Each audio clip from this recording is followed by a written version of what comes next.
Meus queridos amigos, eu percebo algo muito interessante, esse vídeo é exatamente sobre este algo. É sobre a postura do jornalismo e dos articulistas e formadores de opinião na imprensa que não conseguem esconder seu desejo para que o MBL deixe de existir. A verdade inconveniente é que o MBL, para muita gente, deveria ter acabado ali quando o Arthur foi para a Ucrânia e regressou com aqueles áudios. Muitos deles, Bernardo Melo Franco, Joel Pinheiro, saíram soltando artigos decretando a morte do MBL. Acho que agora acabou. Esses caras aí, vamos falar a verdade, eles ocupam um espaço ilegítimo. Eles conversam com a juventude, eles não estão afiliados a nenhuma grande corrente política e ideológica que estão no game aí. Eles não estão com o bolsonarismo, eles não são desse progressismo bizarro, queer, não sei o quê. Também não são da esquerda socialista brasileira, nem representantes do centrão ou da política tradicional brazuca. Eles são algo por si só.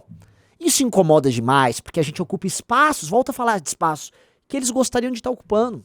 E aí dói, e aí irrita. Então toda vez que tem uma polêmica envolvendo o MBL, a gente vê essas figuras, especialmente os jornalistas em prol da democracia, que são jornalistas que ficam muito chocados toda vez que o bolsonarismo pisa fora das quatro linhas, naturalmente. Mas que, sim, que o PT, não sei o que, não, veja só, o Lula é um democrata. Eu não gostaria de votar pelo Lula pela 15ª vez, viu? Ai, meu Deus, Bolsonaro, você tá me obrigando a ter que votar no Lula. Vocês sabem que eu não sou lulista. E vocês sabem muito bem como é que opera esses caras, né? Então, esta turminha quer o fim do MBL, torce pelo fim do MBL e gosta de ficar rotando por aí que o MBL não é democrático. O MBL não é a favor da democracia. O MBL destrói e corrói o debate público simplesmente por existir. E essas práticas do MBL. Aí quando vem, por exemplo, artistas de esquerda ou políticos de esquerda e fazem memes, ou soam extremamente agressivos, como é o caso do Guilherme Boulos, que é memético e também é agressivo, eles, não, é incrível como ele se comunica bem com os jovens, é impressionante como há um diálogo, vocês sabem do que eu tô falando, é patético, é ridículo, e como o MBL é um movimento sui generis, porque ele não encontra paralelo no tipo de posição que ele ocupa, nem nos Estados Unidos, tampouco hoje na Europa. Então, esses caras não sabem lidar. Eles não têm fórmulas que eles podem importar para poder categorizar o MBL e fazer um ataque. E eu vou defender hoje o MBL, eu preciso defender a nossa instituição, e eu preciso que você assista esse vídeo para defender. E eu vou usar como base para defesa do MBL uma thread que o professor Ricardo Almeida fez, tá? Eu vou comentar ponto a ponto dessa thread, que são argumentos que solapam qualquer crítica sobre o MBL tem pendores antidemocráticos. Vamos lá, eu vou ler cada um dos pontos da thread dele. Então ele começa a thread com isso aqui, ó. O mais ridículo desses defensores da democracia é que, apesar das brincadeiras e tudo, o MBL é provavelmente a organização política relevante mais comprometida com a democracia que o Brasil possui. E isso pelas seguintes razões. Começou provocando, imagina os jornalistas, né? Vamos lá. 1. Sempre nos opusemos às duas soluções antidemocráticas no período do impeachment: intervenção militar e ruptura institucional. Fizemos o contrário e sob fortíssima pressão do bolsolavismo interna e externa. Isso é verdade, os caras se esquecem que o MBL, ele não é que ele rechaçou a turma da intervenção militar. Nós botamos eles pra correr, seja judicialmente, seja expulsando esses maluquinhos dos atos. A gente sempre se organizou pra botar esses caras pra fora. Politicamente, a gente sempre evitou que eles tivessem os melhores pontos na Avenida Paulista pra instalar seus caminhões. Sempre evitou, a gente sempre marginalizou essa turma. Nunca permitiu que essa turma ascendesse. Quem deu espaço e voz pra esses caras foram justamente os bolsonaristas. 2. A política de rede social, que levamos a um nível profissional, contorna um dos maiores prejuízos da nossa democracia, que é, obviamente, a compra de votos. É ela que permite ter representantes eleitos com um voto baratíssimo, já que não compramos. Essa aqui é a grande verdade inconveniente, tá? Todos esses defensores da democracia no jornalismo gostam de falar do sistema democrático brasileiro, tal, e do sistema representativo, como se ele tem alguns defeitos aqui e ali, e se esquecem que a premissa das campanhas eleitorais de todos os partidos tradicionais brasileiros é a compra de votos. Quando você compra um pastor evangélico pra fazer campanha, você está comprando não só o voto e a opinião dele, mas em geral eles dão caixas de dinheiro pra esse cara, em caixas de sapato, em sacos, e esse dinheiro é distribuído. O famoso santinho com a notinha de 30, com a notinha de 50, a notinha de 20 embrulhada dentro. Isto é um clássico brasileiro e que não acontece só nos rincões, ele acontece nas periferias das grandes cidades e até de pequenas cidades do interior de São Paulo. Isto é a base da democracia brasileira, tá? É a compra de voto. E eles fingem não ver e acham que isto é um problema maior do que um discurso mais extremado de algum trouxão bolsonarista. É engraçado porque eles não falam nada dos discursos extremados da turma de esquerda, que usa o discurso radical para engajar uma determinada base. Tá? Mas como, vamos assim, o PSDB é democrático, eles fingem não ver que a maior parte dos eleitos pelo PSDB trabalha também com compra de voto. Então aí fica nesse engodo. O MBL não pratica isso, não trabalha com isso e faz um outro tipo de política que não depende disso. E aí fica eles, não, mas na verdade isso é antidemocrático. 3. A parcimônia no uso dos recursos públicos, as economias literalmente bilionárias que fizemos, mostram apreço a um dos fundamentos da democracia, a preservação do erário público. Não o dilapidamos, mas conservamos e fortalecemos. Isso é básico. É uma premissa que nós temos desde que começamos os nossos mandatos. E não uma coisa meramente estética, tipo, eu poupei lapiseiras, eu poupei papel. Vocês sabem do que eu tô falando. A gente vai numa outra linha. Nós temos uma ação efetiva para combater privilégios e gastos excessivos do poder público. E fazemos isso de forma sistemática em todos os mandatos que nós temos e nós já tivemos. E vamos continuar fazendo isso. Isso é uma forma de combater uma cultura patrimonialista que está entranhada no Estado brasileiro e demonstrar respeito justamente pela coisa pública, que é uma premissa básica de um bom democrata. 4. A oposição aguerrida à juristocracia e às usurpações de prerrogativas legislativas pelo judiciário sempre pautou o MBL.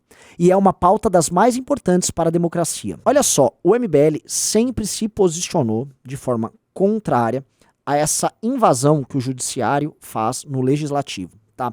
E o judiciário faz no legislativo por 2 razões. Primeira, porque é histórico que eles estão imitando um estilo que começou a ocorrer na corte norte-americana de trazer à baila pautas progressistas que jamais passariam no legislativo sob o argumento de que elas são contra-majoritárias, ou seja, você defende a Constituição e direitos de minorias que estão sendo varridos para debaixo do tapete por conta de uma população que elege representantes conservadores e não querem tratar de trans, aborto, essas coisas. Então, aí eles legislam. Isso no Brasil começou a acontecer, mas como o Brasil é muito diferente, isso não parou aí. E aí o judiciário ele começa a legislar sobre qualquer outra pauta que lhe interesse, especialmente pautas corporativistas.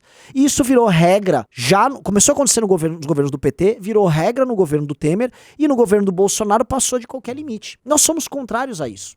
Nós confrontamos isso. E isso, que é uma quebra da regra básica da tripartição dos poderes, isso é jogado de lado pelos defensores da democracia oficial, porque eles gostam, como bons progressistas, que o judiciário legisle. Acham lindo, acham um avanço, porque é assim que pautas que eles defendem avançam, porque são pautas que não são populares. Então eles acham que, nossa, olha só que construção bacana tá sendo feito pelo ministro Barroso, e a gente é contra. Eles são antidemocráticos quando defendem isso. Eles defendem uma democracia disfuncional. Nós não. 5. Por fim, fazemos um contraponto aberto ao consenso da esquerda, favorecendo o equilíbrio discursivo da democracia. Calar vozes ideológicas discordantes é, obviamente, um problema em uma democracia. Isso é o basicão do basicão que o Ricardo trouxe aqui, né? Ora, é importante para uma democracia você ter posições divergentes num amplo aspecto ideológico. Mas, obviamente, como o MBL professa posições mais à direita, naturalmente ser de direita é colocado como, inimigo da democracia. Então, novamente, o MBL precisa ser calado. Eles trabalham com este tipo de premissa, que é uma premissa profundamente autoritária. Se você discorda de mim, você é autoritário.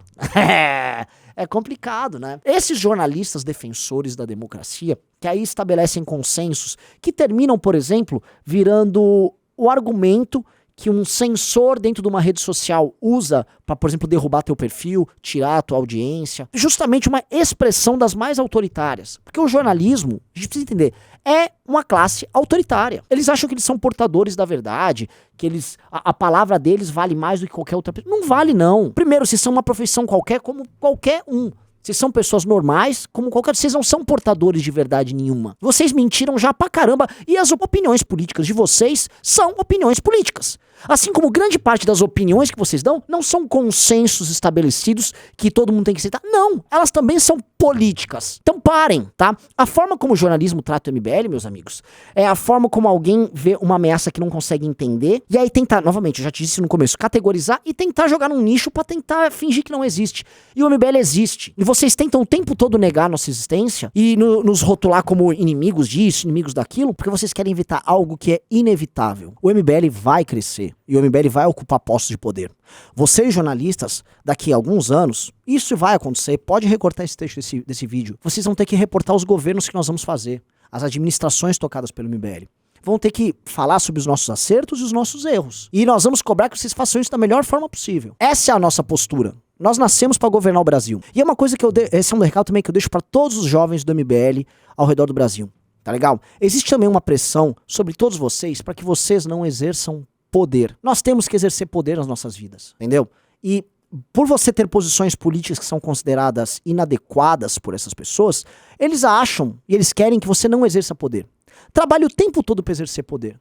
Faça com esse menino aqui, que é o Sandro, que tem 16 anos lá na Bahia, e ele foi pressionar o candidato a governador do PT, foi debater com os petistas, roubaram o celular dele, agora ele tá famoso, tá ficando conhecido. Faça como o Bétega no Paraná, que tomou porrada lá de boca aberta, e questione, vai atrás.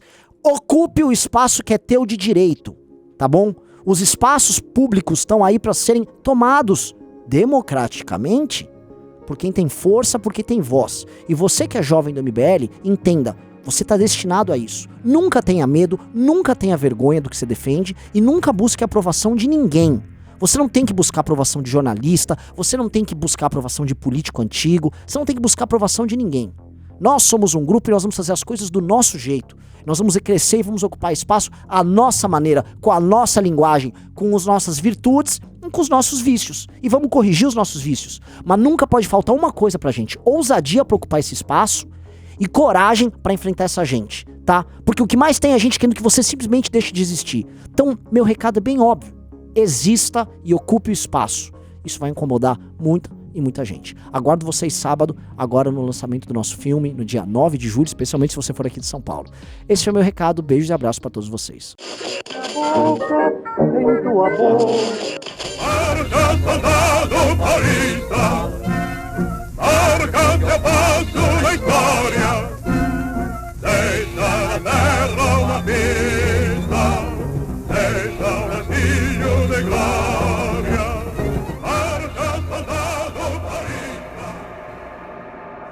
Guerra.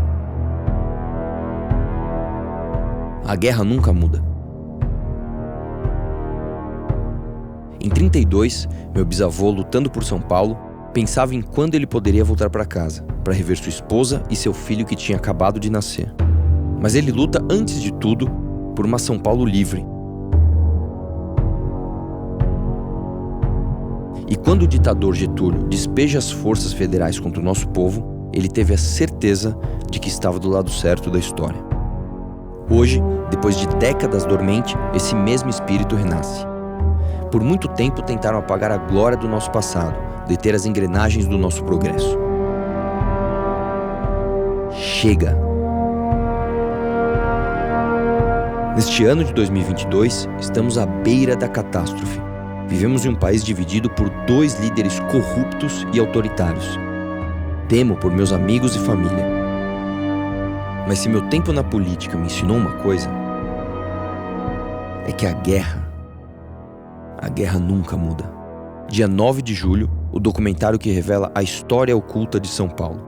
Acesse spbrasil.mbl.org.br e garanta o seu lugar na resistência.